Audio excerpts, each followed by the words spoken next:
Start recording. Okay, welcome. Have you all had the opportunity to really have a good look through the Moodle shell? Yes. Yes. Yep. Yep, fantastic. So what I will do is I will share my screen so you don't have to look at me.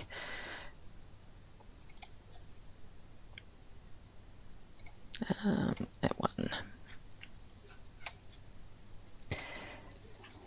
And are you able to see that screen? Still see you. Still see me? No, now we can see the screen. Okay, fantastic. So under the Getting Started banner, there is information about setting up your ePortfolio. So the idea of setting up an ePortfolio is that you can share information that you load into it with myself or even some of the other participants as you work through the forums, and it also lets you track your journey. So there might be things, you might decide that you want to keep a repository of your lesson plans. There might be different activities or strategies that you've come across that you decide that you want to put in there. The point of the ePortfolio does change as you work through the GDTE, but it definitely starts off as a way to track your journey and a place to keep all tools and ideas and thoughts and resources that you do come across as you kind of work into the second course, which is the review of learning for teaching. The point of it becomes a little bit more different, and it is really a matter at that stage of adding a lot of your assessment activities to it and starting to store and work through your assessments on the ePortfolio. Have any of you used ePortfolios before? Yes, I have. Yeah. No, not me. Not for me either, no. Right. Have a look through this page, and as you can see that there are some tutorials on here.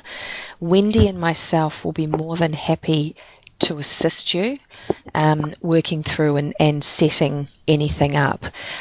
Probably some of the easier ones to work through is your Pathbright ePortfolio, and there is also another one that's called OneNote that Wendy hasn't put up here, but that actually looks and acts very similar to a Word document.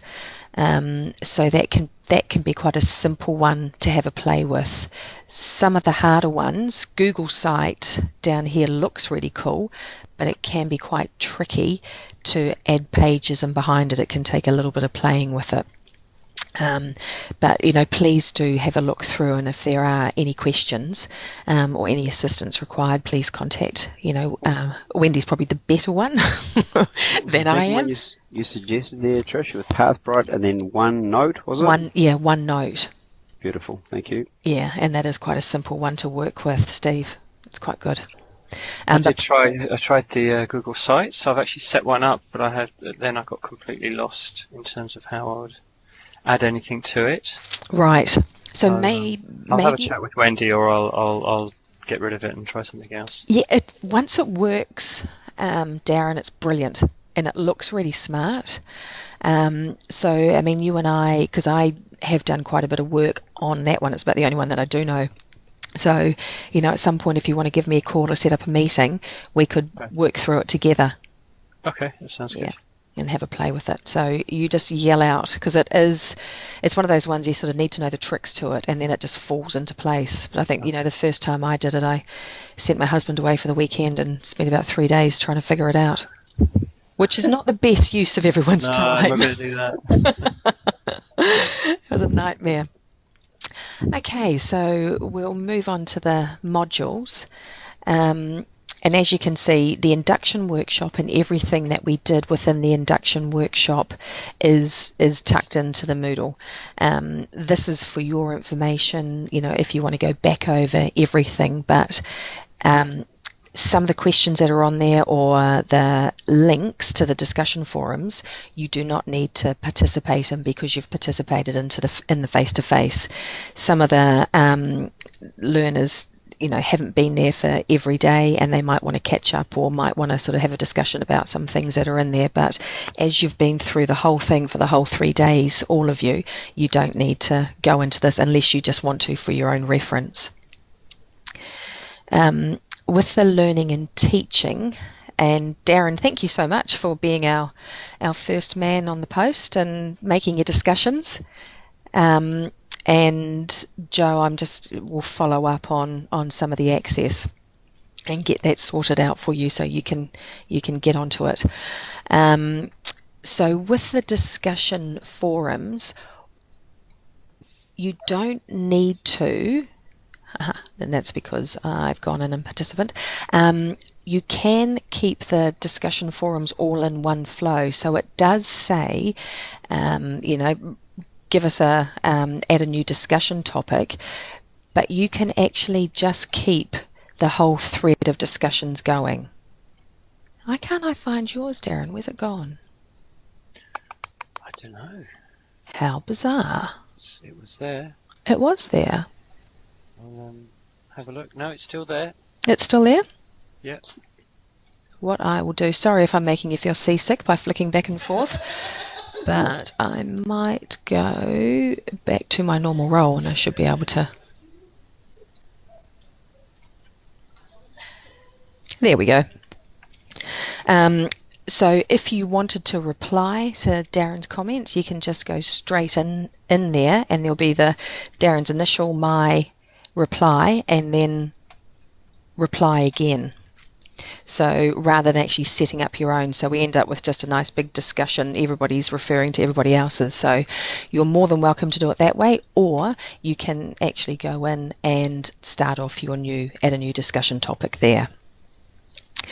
With our Moodle forums, that the hard part is actually having and trying to get discussion when we are all across the country. So this is our way of actually getting thoughts across and ideas across and getting some feedback from each other. And I'm sure a lot of you have actually worked with online discussion forums or online Moodle and online courses before, but it's sort of thinking about almost what's our netiquette, how are we going to approach these, and what would you think of or what have you done before when you've gone in? What's the idea of your feedback? How have you responded? Sort of thinking about the way that we worked in the Auckland and the Dunedin workshops. We kind of built that safe environment. So what sort of ways could we build a safe online communication environment? Constructive feedback. Yep.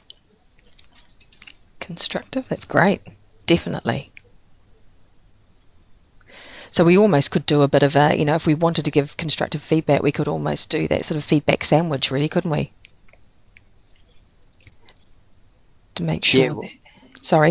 Yeah. We'll concentrate on the positives and what people are saying and add things to it rather than going, well, I think this is a terrible idea. Yeah, nice. I agree. Yeah, I think those things that you're not quite sure about is actually to further probe with another question rather than saying, well, that's rubbish. Yeah. Joe, did you have anything to add? Perhaps some clarification, but yeah, I totally agree that we should be just concentrating on the positive side here. And yeah, everybody's got some things to put to it, and it's worthwhile having a think about what people are saying. Yeah, and it's just being really supportive and encouraging because we want everyone to participate and not frighten anybody off. No. It's hard to get nuance across too with writing stuff down. It's very easy for people to misinterpret something that might have been meant lightheartedly or. Absolutely. We see that in texts and things and Facebook, don't we? Yeah. So I think we're all on the same page. Looking forward to this. And so if I go back one, so you'll see on Moodle as you've all been through that with the blue banners, it also relates back to, and if I make you feel seasick, also relates back to our course schedule. So you'll be able to look at this week of the 5th of February. We're looking at learning teaching. Where am I? So this schedule has been created just to keep you within the time frames, and just be a point of reference to see, you know, where you are at, and what's left ahead of you. Now, Wendy and I have sort of said that you don't need and you don't have to work through, you know, from front to back on Moodle. If you've got something that you're finding, you know, really interesting right now, you're looking at assessment or you're looking at feedback and you want to start at that point, then please do. You know, you can work through this at your own pace and in your own order. And this is a guide just to ensure that we've, you know, got through what we need to get through within the 10 weeks. Have you all had a look at the course outline that's in here? Yes, we have. Yep. Yeah. Okay, so I won't go into that. So just in relation to the schedule, Yeah. Because I've also got some cross credits as well. I'd really like to complete this in a year, so I'd like to kind of steam ahead, actually, as much as possible. Right, with the whole of the GDTE? Yes. Right, okay. Yes, pretty much. So I was just thinking in terms of this part of it, the fundamentals. Mm-hmm. Are you happy for me just to go gung-ho and work through? And Go for it. Absolutely. You know, and if you complete it in a shorter time frame, absolutely. Have you had a good chat to Bronwyn, Darren? Yeah, started having that conversation. I waited and wanted to see what the schedule was and how things were, and actually get in there and have a little bit of a go before making a decision. So I'll need to get back to her about that. But yeah. Do have another chat with her, because some of the courses won't be ready just to completely steam ahead, but she might have an idea as to, you know, how we could work it to suit you. Okay, that's great. Okay. Right, so let's have a look at the assessments. We'll start with assessment 2, because that's completely backwards, but makes more sense. So with assessment 2,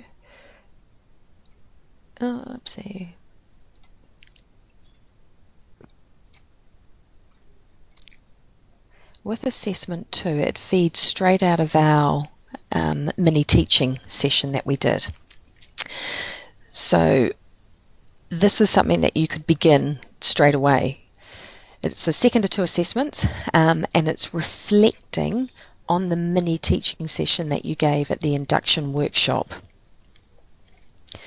So what we're wanting you to do is to, learning outcomes, get through all of that, is to think about a model or a framework of reflection that you've used, or one that you are interested in using, and use that model. Like, I think, Darren, you'd be very used to Gibbs probably, wouldn't you?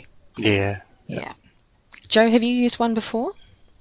Yes, I have. I'm not horribly keen on them, but I would probably go with Smythe's model. Right, okay. Steve, have you used a model of reflection before? Never, okay. So have a look at a couple of these, and what might be a really good one that I actually really quite like, because it's a really nice simple one, is Driscoll's, you know, the what, the so what, and the now what. So you're kind of thinking, you know, what happened in my mini teaching session? You know, so what am I going to do about it, and how am I going to do that? You know, what are some activity strategies I'm going to put in place to actually make some changes? So it can actually just be a really nice simple model to work with. Cool. Okay, so it comes in 3 parts. Part 1 is that you're looking at your tertiary teaching context. So you can take the angle of, you know, what we did in that mini teaching session, and, you know, thinking about what you used within that. Sorry, I'm just actually reading that and thinking that's fine.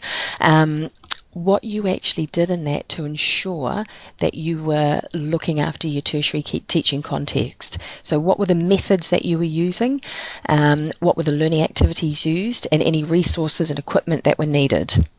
Your formative assessment and your evaluative feedback questions that were used and why you wanted feedback on those areas. The next part is we're looking at your learners. So describe who your learners are and explain, how you gathered that information about your learners. And, we were thinking, think back to the learner profile that we did and thinking about, what our learners bring in, what's the diversity, what are their learning styles, how did you cater for their learner styles? Were there any potential barriers that need to be considered, and also thinking about your formative assessment activity, why you chose the one that you did, and noting, a lot of the, it was very cleverly done with a lot of the mini teaching sessions, is that the formative assessment activities really closely aligned. It was nice to see, and so, how that activity really related to the teaching. And then Part 3 is that you're looking at your teaching practice and the inclusive and learner-centred environments. So how you established and managed and how you were going to make sure that you maintained an inclusive teaching environment. How was the information you gathered from the formative assessment used, and how will you respond to the feedback you received from your learners about your mini teaching session. And also this gives you the opportunity to think about, what you would further like to investigate, where you would like to take your professional development, or is there an area of teaching that you've identified that you would like to strengthen. So it gives you an opportunity to actually really sort of reflect on how your mini teaching session went, and how your teaching sessions, tertiary teaching sessions have gone previously if you've been in a tertiary environment, and where you can work to and look to strengthen. With the marking criteria, so what I would really suggest is that when you're looking at Part 1, look at the instructions for Part 1 and then look at your marking rubric. Has everyone used a marking rubric before? Yeah. Yep. Yeah. Not sure. Not sure? No. And Not sure on that one, no. Yeah. It looks a lot more complex than the stuff we're using, that's for sure. Are you using unit standards, Steve, or are you... Yeah, I have been using unit standards, dead right. Okay, so unit standards are quite different. With a marking rubric, this basically, the 6 to 5 column is your pass column. It's your C pass column. Okay, so the wording in here will directly represent your learning outcomes, and it tells you what you need to pass. Your 8 to 7 is your B column, and that's upping the ante. So, what else you can do and what else we would be looking for to give you a B. In your 9 to 10 column, your A column, exactly the same, so it's upped it a little bit more. So you'll see that the wording will change from the reflection illustrates in our C column to our reflection clearly illustrates to our reflection perceptively illustrates. So it's actually looking for that that deeper thinking, that linking to literature. The how you've really upped the ante on what you're doing. I will often with the rubric, as I'm marking it, I might see parts from across. So there might be, I might say, for example, yes, I've definitely seen this aspect in the 5 or 6 when I'm looking for, the reflection of motor delivery activities. But I really saw that the learner needs were incredibly identified, and there was an inclusive learning environment. And then I may also see over here that there was no feedback gained. So, might not necessarily just all fit into one column. As I'm working through the assessments and reading your assessments, there'll be bits that I find across. So that's how I use the marking rubric. Joe and Darren, do you use that in a similar way? Yes, absolutely. Yeah, very much. Sorry, Joe. So Steve, it's more of a holistic marking guidance and actually having model answers to a question. Oh no, for sure. I'm just where I'm at with the young fellows I'm teaching is pretty much yes or no. That I'm not marking up, guiding according to this rubric or any rubric approaching this, but I can see you'll be marking our assignments. Yeah. Along this. Yeah. Okay. Yeah. No, I'm on track with that. On track. Yeah. So it is. And just always recommend that, when you're reading the question, the requirements of the question, flick back to the assessment rubric so that you've got that under your belt as well. Yep. Okay. And we'll move that one across. With assessment 1, that does need to be completed by the end of the course, which is the 13th of April. And assessment 2, I apologise, I just repeated myself. So with assessment 2, it does need to be completed by the 13th of April. Assessment 1. Assessment 1 is slightly bigger. Have you all had a nosy at it? Mm-hmm. Yes. And look at it, yeah. Yeah. Any thoughts on it? It's pretty big, isn't it? It's a nice picture on the front. Scary. The video part, Joe? Uh-huh. Yeah. Do you want it all in one block, or can it be 2 15-minute blocks? No, you can. Totally up to you. Totally up to you. And that's actually the nice part of being able to video it, is that you might do 3 or 4 videos before you want to submit one. So it gives you... You get the first one, that's it. Yeah. And that's completely fine. I also did say within the instructions that to edit it down, if that's going to be really problematic, don't edit it. Just send it through, because that can be the toughest part. And again, I don't want any of you to be spending wasted time, trying to spend hours creating an ePortfolio if it's not the best use of your time. Again, editing this video if it's not the best use of your time. So keep that in mind.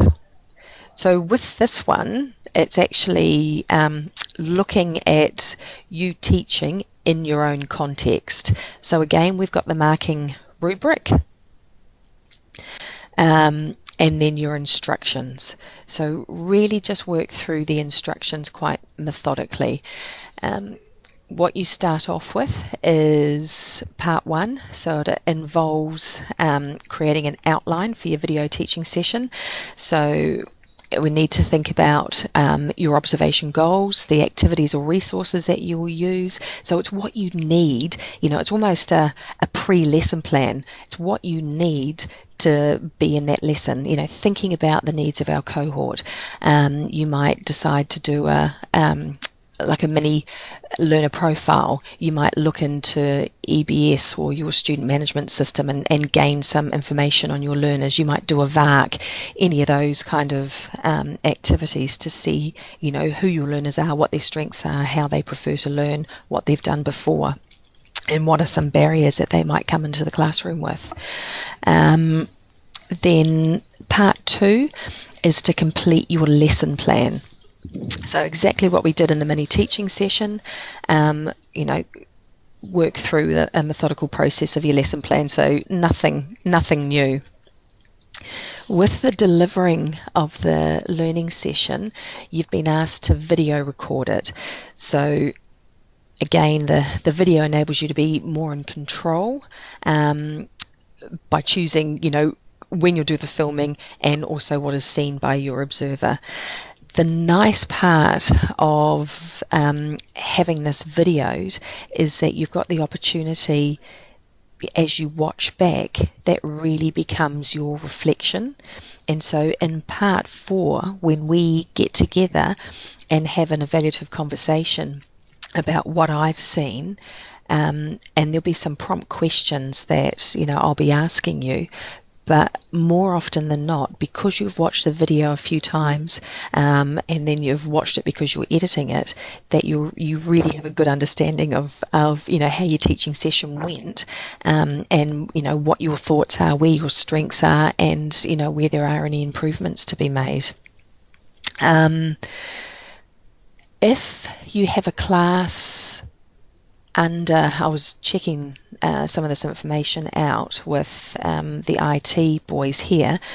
If you have a class under 9 persons in it, you may need to get approval if you know, for them being filmed. However, you won't be filming then. You'll, if anything, will probably see the back of their heads. It is totally focused on you. If you have a class over 9 people, then that's actually considered a group, a mass, so you actually won't need to get any approval. No one's wholly online, are they? With their... No, Darren, you're not. No, okay. So once you have done your filming, edit it if you can, otherwise just send it to me. Once I've reviewed it and then we've made an appointment for an evaluative conversation, I will be sending that back to you. It's yours. I won't be keeping it at all. Within here, we've also got some appendices. We've got your lesson plan templates. We've got an evaluative conversation template, and then the marking cover sheet. So with the evaluative conversation template, there are some possible questions that, you know, we will be talking about, or often conversation just tends to flow. And then again, we've got your marking cover sheet. So within doing this assessment, please do again refer back to your marking rubric, so you have some information there that you will ensure that you are including within your video. How does it sound? Exciting? Yes, absolutely. Slightly terrifying. Having just done that 3-day course, was there an aspect of this that we'd done already, or I got to whip through and do all this as well? The aspect that we did on the 3-day course leads straight into assessment 2, which is your reflection, but this is a completely different one, because on this assessment 1, we're actually looking for you finding out all this information about your learners, for you creating a supportive learning environment and maintaining it. So there's more to it than we're actually looking for. Within the 3 days, we used that mini teaching session as a vehicle to gain some reflection.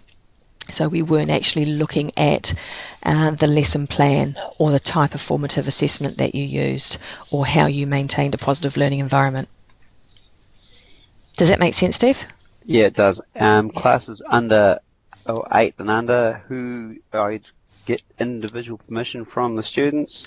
I'd get individual permission. Just let them know what you're doing, and that, you know, you will be filming, but you are filming yourself only. They will not be within it.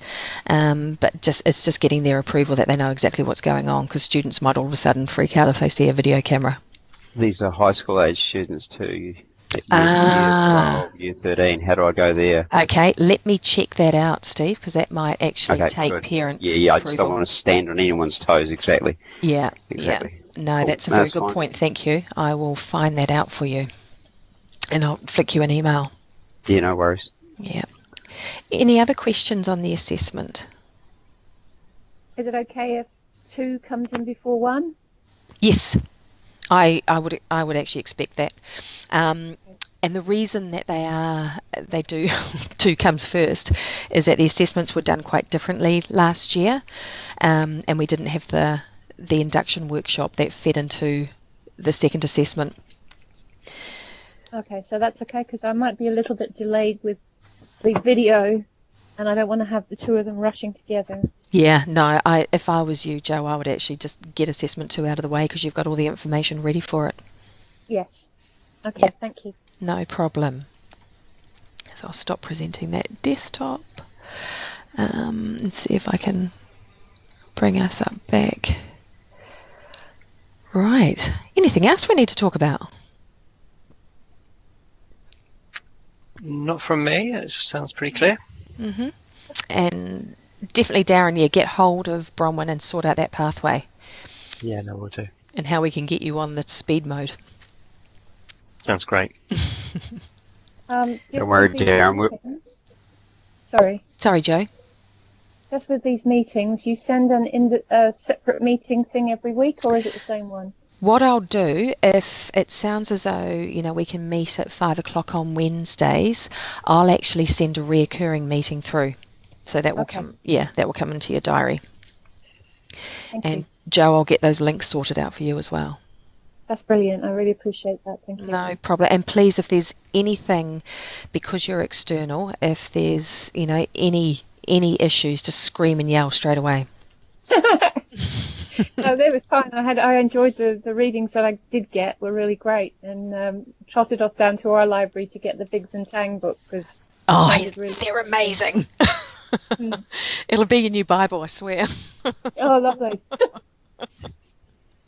Steve, your thoughts? I was just telling Gerald good luck trying to get ahead. You know, I'm here to drag him back again, so good wonderful. Luck with that. Steve will keep us on our toes. Brilliant. All right. Now, what I'm hoping for next week is to actually, and Joe, it'd be interesting to participate in this, and I need to pin Wendy down. But what I would really like next week is to go through the self-training that has been developed for Moodle. So you can be really clearly introduced to that, and all the, you know, from beginner through to, you know, experienced internet champion user that the courses can take us through. That link on Moodle the other day, this wee video thing you can go and have a look at, and it led me off into a black hole, a warren of non-functioning links. Oh, okay. It should have gone live on the 31st, but I will, Moodle training site, I will sort that out. That's not my area, so I will chase that up though, because that's great. I'll have a look once we've finished and see, you know, what I get out of that as well, because that's a worry. I'll have another look at it. It may have been prior to the 31st. I'll look see if I get it to work again. Okay. Let me know. But I'll also have a look after this as well and just see what comes out. Okay. So I'll send appointments through. It was a bit of a brief one this afternoon. I'll send appointments through for next Wednesday, and let's just stay in touch. I'll see you in the forums. Absolutely. Can I just say, bear with me, Auckland traffic is horrendous, so if I don't get there smack on time, I am coming. No problem. Thank you so much. No worries. You're amazing. You've got a long way to get home too.